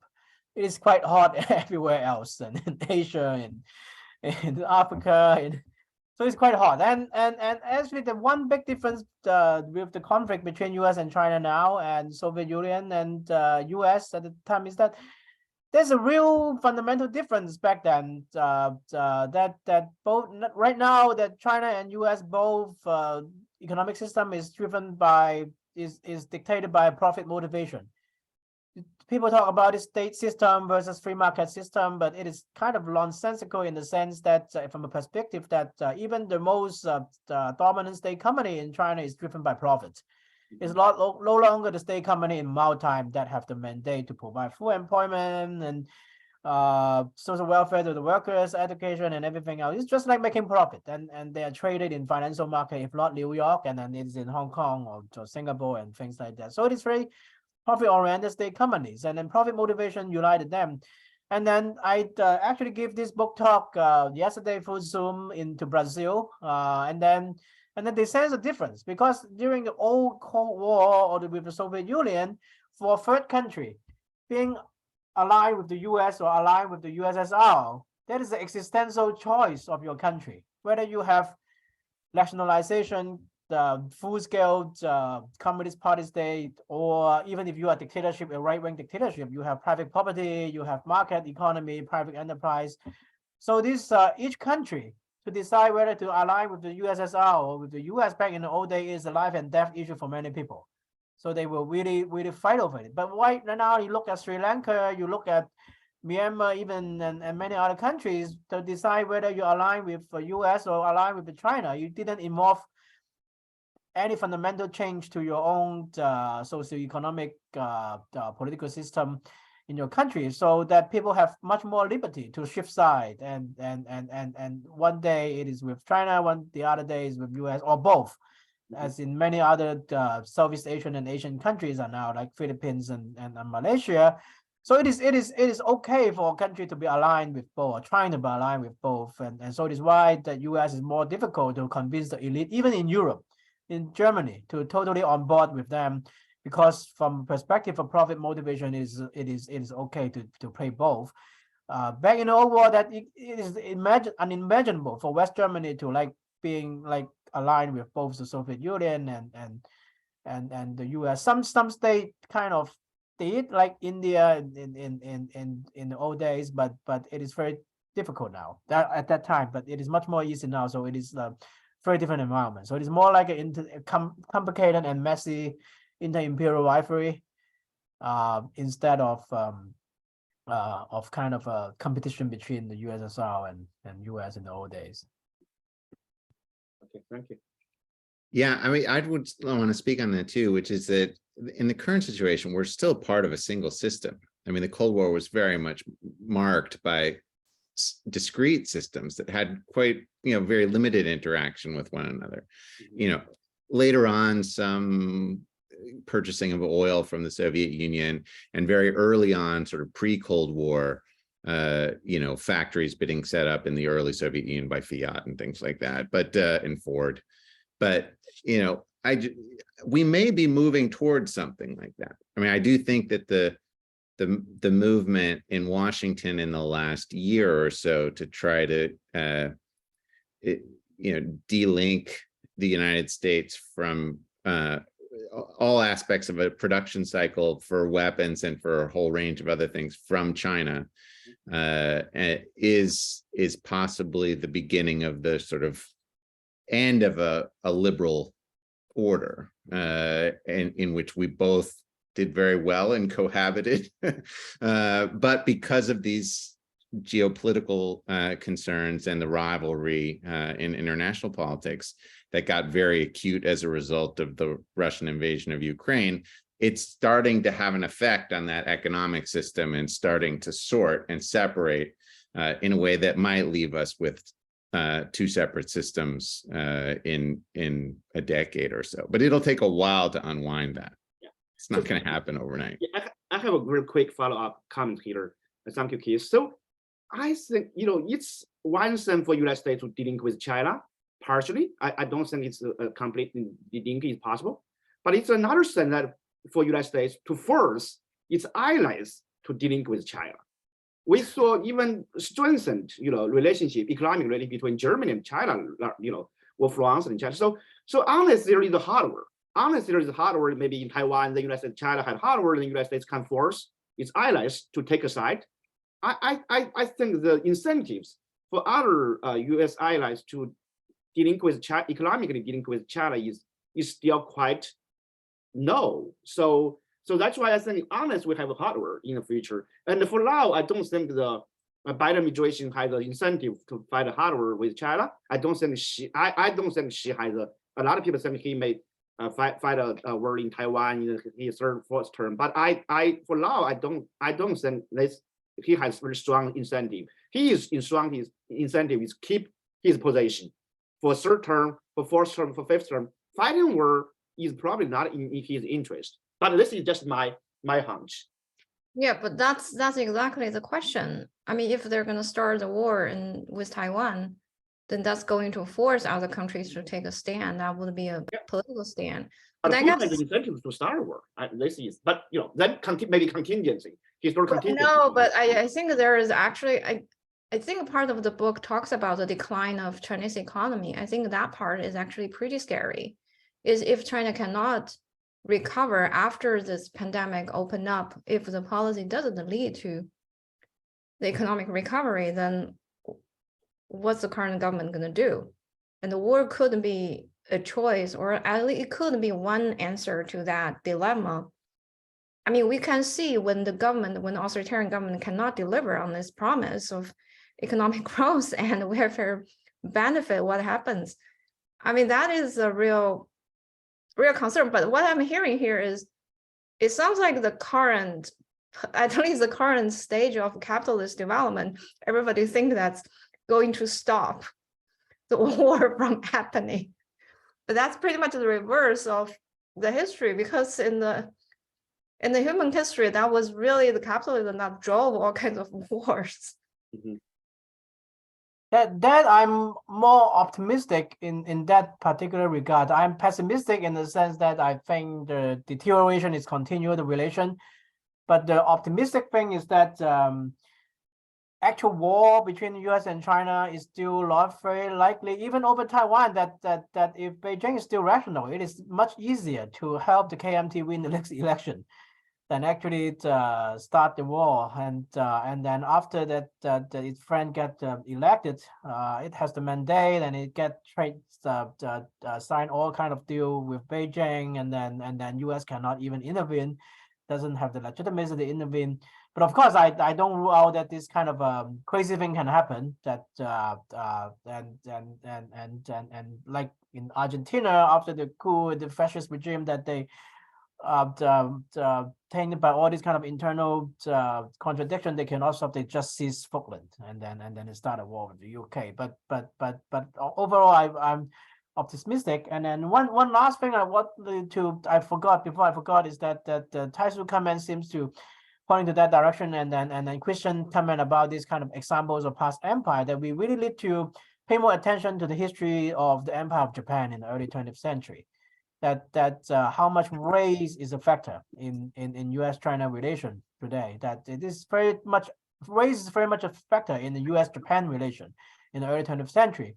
Though I know that from a Chinese perspective that it is very difficult to contemplate comparability of today China and early 20th century Japan because of all these historical issues. But like in the First World War and before the First World War, what Japan won is to become recognized as a part of the big boys, the empires in the club of empires, being recognized as a club of empire with all other empires. So they are fighting with, Japan is fighting with established power, France and UK in the First World War, and then want to be recognized.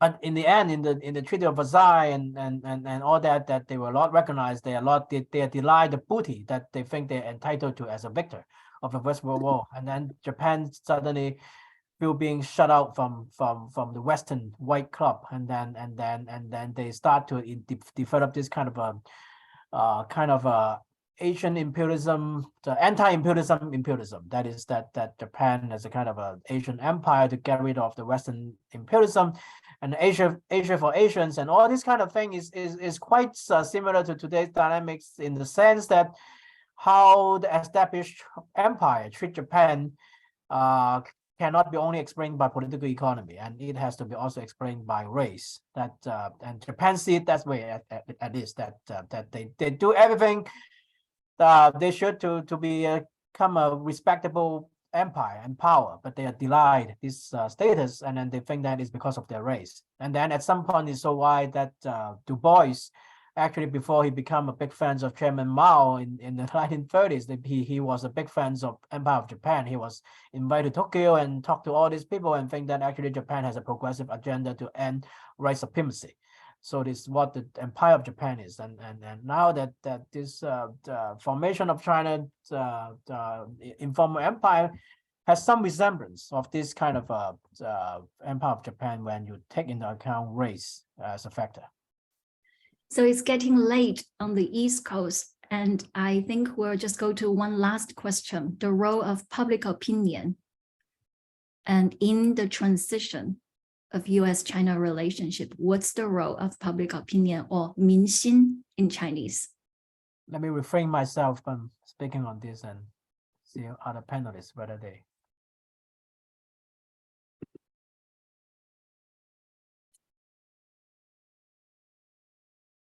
Zhang, what do you think? I think it's getting late. Yes. Yeah, let's see. That's my specialty. Maybe THiS, you want to answer a question? It's not my specialty either, I have to say.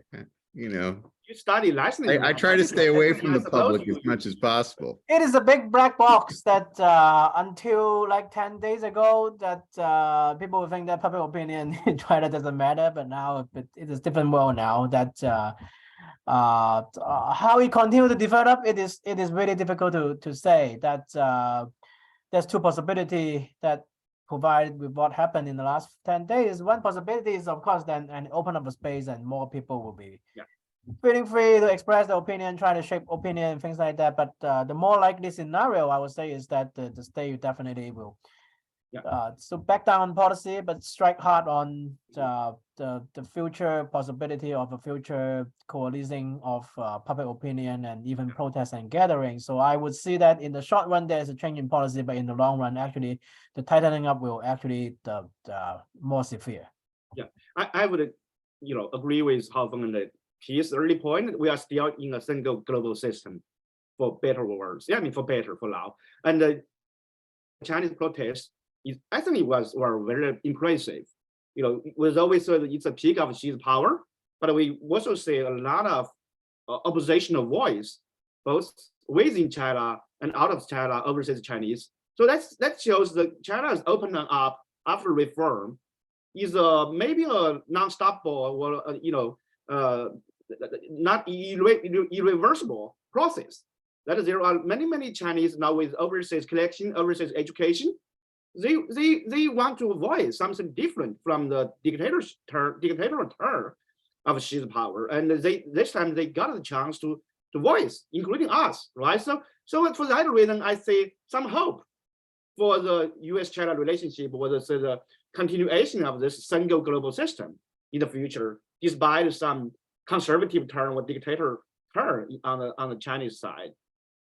And maybe 2 years later, U.S. side, you have another bad president. Who knows, right? So, but people, middle class, especially Chinese American with cosmopolitan experience, still want the two countries to get along with each other, not fighting war.